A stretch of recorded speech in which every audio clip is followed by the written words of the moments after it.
My in-laws left me with my bedridden, mute sister-in-law, Callista, and took off to Hawaii for a vacation. Just before leaving, my husband Bowden said, "Taking care of her is your responsibility. Don't slack off." As soon as Bowden and his family left, Callista surprised me by sitting up and saying, "All right, let's get going too."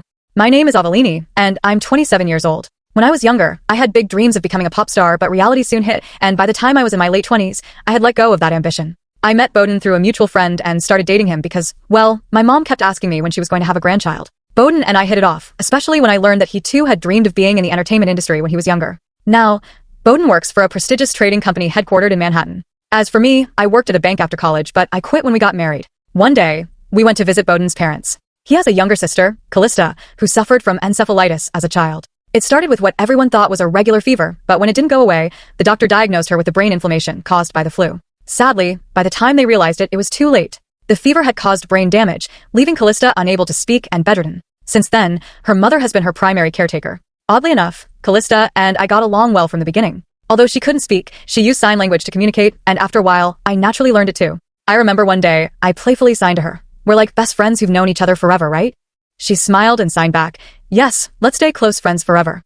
I happily signed back, "Of course we will." But her mother, my mother-in-law, was the total opposite of Callista. She was always sarcastic and critical of me. We lived in a condo about 30 minutes away from Bowden's family home, but that didn't stop my mother-in-law from dropping by unexpectedly. Each time she visited, she would find something to criticize. "Botany's shoes are a mess. You know, a man's shoes say a lot about his job. It's your duty to make sure they're clean," she'd scold. For some reason, she always called him Botany, like he was still a child. "Make sure you fold the laundry neatly. If you don't, Botany will be in a bad mood. And remember, never go to bed before Botany, even if he says it's okay."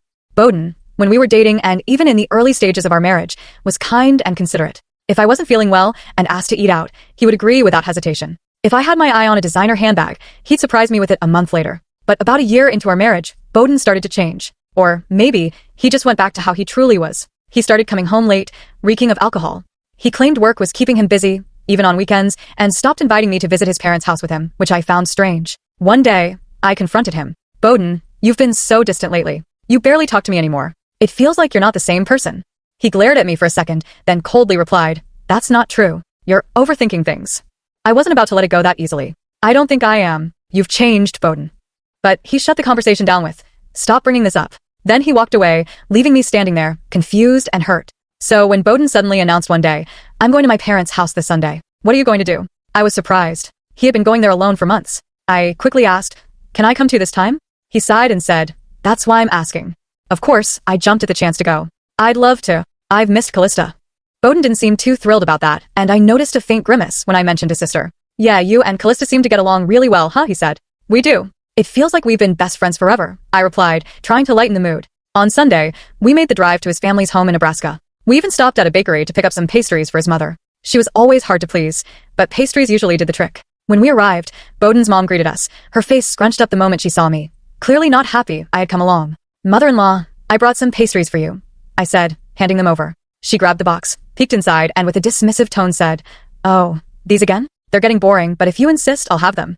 Her face then lit up, like a child getting a new toy. "Is father here?" Bowden asked. His dad was still working despite being quite elderly. "No, he's at a meeting." "Why, did you need something?" she replied. "Not really, just had something to talk to him about," Bowden answered. I hadn't heard anything about this conversation Bowden wanted to have with his father, so I asked, "Did you have something important to discuss?" Bowden shot me a look and said, "It's none of your business." "What do you mean? We're married." "Of course, it's my business," I argued. But before Bowden could respond, his mother cut in. "Exactly. If Bowden doesn't want to share something with you, then stop prying." Knowing it was pointless to argue with her, I kept quiet. Just then, Callista appeared at the doorway, and seeing Bowden, she smiled. "Oh, Bowden, you're here?" Bowden surprised me one day by suggesting a family trip to Hawaii. "How about you, sis?" he asked Callista, his bedridden and mute sister. She shrugged and replied, "I'll pass. I don't have a passport." I was caught off guard. Bowden was always so tied up with work, so it was strange to hear him planning a vacation. "Bowden, is everything okay at your job?" I asked, still puzzled by the sudden plan. "Everything's fine. I wouldn't be suggesting this if work wasn't going well," he replied, a little annoyed. His mother, who always seemed displeased with me, glared and added her 2 cents. "You shouldn't meddle in Bowden's decisions. You're being too nosy." Then Bowden dropped a bombshell. "Actually, Avelini, the real reason I brought you here is because I want you to take care of Callista while we're on vacation." I was taken aback for a moment, but quickly realized that staying with Callista would be much better than being stuck in Hawaii with my mother-in-law. "Okay, I'll take care of Callista." I agreed, though it stung a bit that Bowden hadn't even considered me for the trip. "But you didn't need to drag me here just to tell me that." Well, Bowden said, I figured if I told you in front of my mother, you'd be less likely to resist. He knew I would probably be upset about not going to Hawaii, and his mother would back him up if I tried to argue. It was clear they had planned this together, and I felt a bit cornered. After the conversation ended, I made my way to Callista's room. She was lying on the bed, but beamed when she saw me. It's been a while. How have you been? She signed to me. I'm good. I signed back. Bowden asked me to come over today, though it's strange because for months now, he's been visiting without me. Callista's face grew serious. My brother is always hiding something. He's never been the open type, she signed. She then mentioned how Bowden and the rest of the family were planning a trip to Hawaii. I'm staying behind though, she added, with a grin that suggested she was perfectly okay with it. We continued chatting, and I enjoyed our time together. I always wondered why Callista and her mother were so different, and now it started to make sense. A few hours later, Bowden came to collect me, and we headed home. As I left, Callista gave me a sly wink and hinted at something bigger, saying, I'll tell you soon. Fast forward to the day of the Hawaii trip. Bowden and I went to his parents' house, but while the rest of the family was packing for their flight, I was getting ready to stay with Callista for the week. I brought my luggage to Callista's room, and she greeted me with excitement. It's happening, she signed with a playful grin. When I came back to the living room, Bowden's family was preparing to leave. His voice rose above everyone else's as he reminded me, taking care of Callista is your responsibility. Don't slack off. Even my mother-in-law chimed in, be sure to get along well with Callista. It's better for you to stay here anyway. Then she added something that made me bite my tongue. If anything happens to Callista, it'll be all your fault. We'll hold you accountable. I couldn't believe the audacity of a family leaving their disabled daughter behind for a vacation while blaming me for anything that could go wrong. But I said nothing and walked back to Callista's room, not wanting to deal with them any longer. The moment I stepped inside, Callista sprang up from her bed with more energy than I'd ever seen. Come on, let's get going, she said, breaking the silence I had grown so used to. I froze, my mind racing. What? I managed to say, completely shocked. Callista chuckled. I told you I can actually walk. And I can talk too. Since when? I asked, still in disbelief. Since last year, I think, she replied casually. Why have you been hiding it from everyone? With a calm expression, Callista began to explain everything. Actually, there's something you don't know. My father and mother are both remarried. I'm my dad's child from his first marriage, and my brother and sister are from my mom's side. Suddenly, so much made sense. Her mother's coldness, the way she was treated like a burden. It all clicked. I had a feeling, I admitted. Yeah, Callista continued.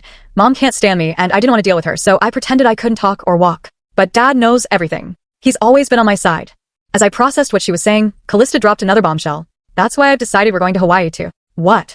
I asked, completely confused. You mean today? Yup. We'll even be staying at the same resort as Bowden and his family. I couldn't believe what I was hearing. Wait, I'd love to go with you, Callista, but do you even have a passport? Of course. I secretly got my passport last month. And don't worry about money. Dad is paying for everything. Our flights, the resort, even your ticket. I was floored. I see. I guess we're really going to Hawaii then. And that's how we ended up where we are now. Callista and I took a taxi to the airport, and when we arrived, her father was waiting to see us off. Avellini, I know this must be a shock, but I hope you enjoy the trip, he said kindly. Thank you, I replied, still a bit overwhelmed by everything. I feel bad that you're covering all the costs. Don't worry about it, he reassured me. As long as you two have a good time, I'm happy. With that, we boarded our plane, on a different airline from Bowden's family, of course, and arrived in Hawaii early the next morning. We checked into the resort hotel, where Callista and I shared a room, both of us bubbling with excitement for the adventure ahead. I casually mentioned to Callista, your father seems to have traveled a lot. Yeah, he's been on many international business trips, even to Hawaii a few times, she responded. So, what's the plan? I asked, curious about what she had in mind. Callista smirked. I'm guessing my mom and everyone will be dining at the restaurant tonight. I think it's time for a little surprise. I chuckled, excited at the thought. That sounds like fun. We should get some rest first, though. We've both got some jet lag to shake off. That's a good idea, Callista agreed. I couldn't sleep a wink on the plane.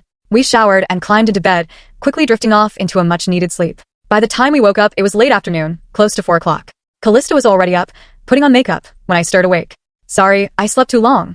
I apologized. No worries, I just woke up too, Callista reassured me. We both needed it. Now we're fully charged and ready for battle. Around 7 o'clock, I told Callista, I'll head down to the restaurant to check things out. I snuck down to the restaurant, staying hidden in the shadows near the entrance as I scanned the room for Bowden and his family. There they were, sitting joyfully at a table in the far corner. I moved a little closer to get a better view and noticed something shocking. A young woman was with them, someone I didn't recognize. This woman wasn't there when they left Bowden's parents' house, and I nearly gasped aloud in disbelief. As I strained to hear their conversation, I could make out parts of what Bowden and my mother-in-law were saying. I'm glad it's not that woman tonight, my mother-in-law muttered. I really drew the short straw with her. She's tainted our family.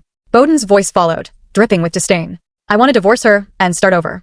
I'll find a reason, and I'll squeeze every penny I can out of her. My mother-in-law added, even if you don't have a solid reason, we can fabricate one. She's such a bad match. I wish I could just throw her in the trash. They continued talking, and it was clear they were planning to rid themselves of me. all while celebrating with this mysterious woman. I fought the urge to confront them right then and there, and instead retreated back to our room, my heart racing with anger. When I got back, Callista looked up at me. That took a while. What happened? She asked, noticing my pale face. I saw something shocking, I whispered, still processing what I had heard. Bowden brought a woman I've never seen before, and they were talking about divorcing me. Callista gasped. What? That's awful. I nodded, though a strange calm settled over me. Honestly, I feel relieved. Now that I've seen him with someone else, I'm ready to move on. I can finally divorce him. Callista grinned. That's a good thing. So, shall we go make our entrance? With a mischievous smile, we headed to the restaurant. We asked to be seated near Bowden's table, and the hostess found us a spot close enough to hear everything. They were still deeply engrossed in their conversation, unaware of our presence. The insults about me continued, and I couldn't help but laugh bitterly at how endlessly they could badmouth me. Callista caught my eye and gave me a nod, our signal to begin the counterattack. I stood up and walked directly to their table, my voice loud and clear. Are you all having a good time? The shock on Bowden's face was priceless. His mouth dropped open, and my mother-in-law's eyes widened in disbelief. For a moment, they were completely frozen. Finally, my mother-in-law broke the silence. What are you doing here? And how is Callista here, without a wheelchair? Callista stood up with a confident smile. I don't need a wheelchair anymore. The room seemed to stand still as they processed her words. Bowden and his mother stared at Callista in stunned silence. Thanks to you, Callista continued with a sharp smile. I've regained my ability to walk and talk.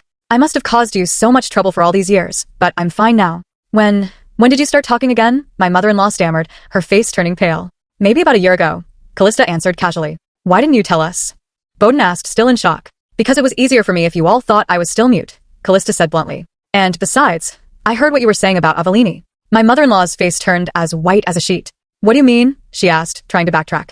We weren't saying anything bad about you, Avellini. Bowden tried to lie. Oh, really? I said, pulling out my phone. Because I recorded everything. Would you like to hear it? Bowden's face twisted in anger. Avellini, you've caused me nothing but trouble. Now you're making these ridiculous accusations. I met his anger with cold resolve. Once we get back, I'll be contacting my lawyer to start the divorce process.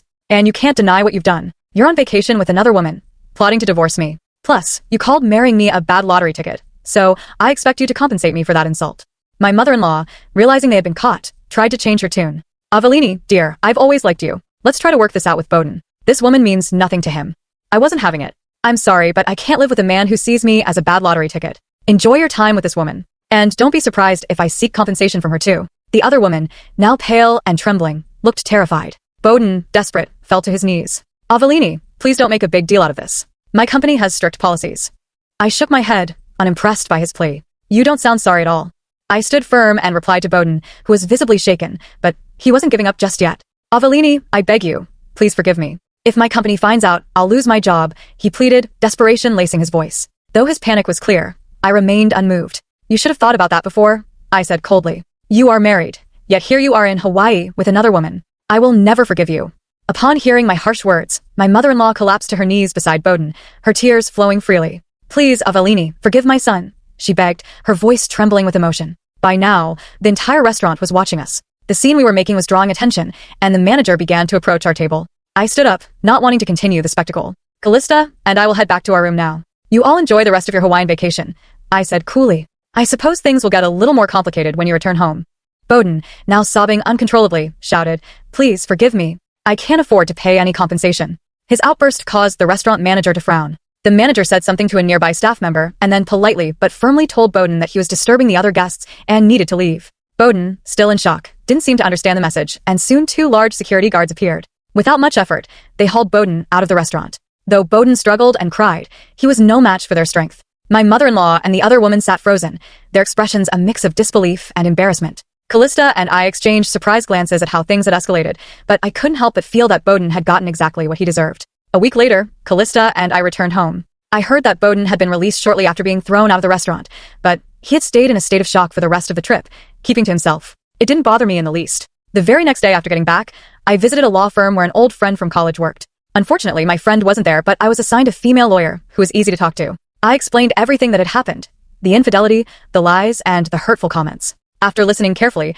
she assured me that divorce was not only possible, but that I could also claim alimony from Bowden. She also said she would investigate the woman who had been with Bowden in Hawaii to see if I could claim compensation from her as well. A month later, the lawyer contacted me with the news. It was proven that Bowden had been seeing the other woman for about 6 months. This made it possible for me to seek alimony from her too. Without hesitation, I asked my lawyer, Please, get as much alimony as you can from both Bowden and that woman. She smiled and gave me a reassuring nod. 2 months later, the divorce was finalized, and soon after, a hefty sum of alimony from both Bowden and his mistress was deposited into my account. As I looked at the amount, I couldn't help but mutter, well, that's karma for calling me a blank lottery ticket. 3 months later, out of the blue, Bowden and my mother-in-law appeared at my door. To my surprise, they both looked gaunt, having lost a significant amount of weight. Their once confident, arrogant faces were now worn and haggard. I opened the door just enough to ask, what do you want? I have no desire to see either of you. Bowden's voice was weak as he replied, I'm sorry, Avellini. Could you lend me some money? I lost my job, and the woman she left me. I don't even have enough for food. My mother-in-law, looking equally defeated, chimed in softly. I've divorced my husband too. I'm broke. Please, Avellini, we're begging you. She was in tears, but it didn't stir any sympathy in me. I crossed my arms and responded without a hint of emotion. Too bad. I have absolutely no obligation to help either of you. Even if I did, I wouldn't lift a finger. Now leave. They stood there for a moment, speechless, before shuffling away. After they left, I grabbed a large handful of salt and sprinkled it across the doorway to cleanse my home of their bad energy. It felt like a final step in closing the door to that part of my life for good.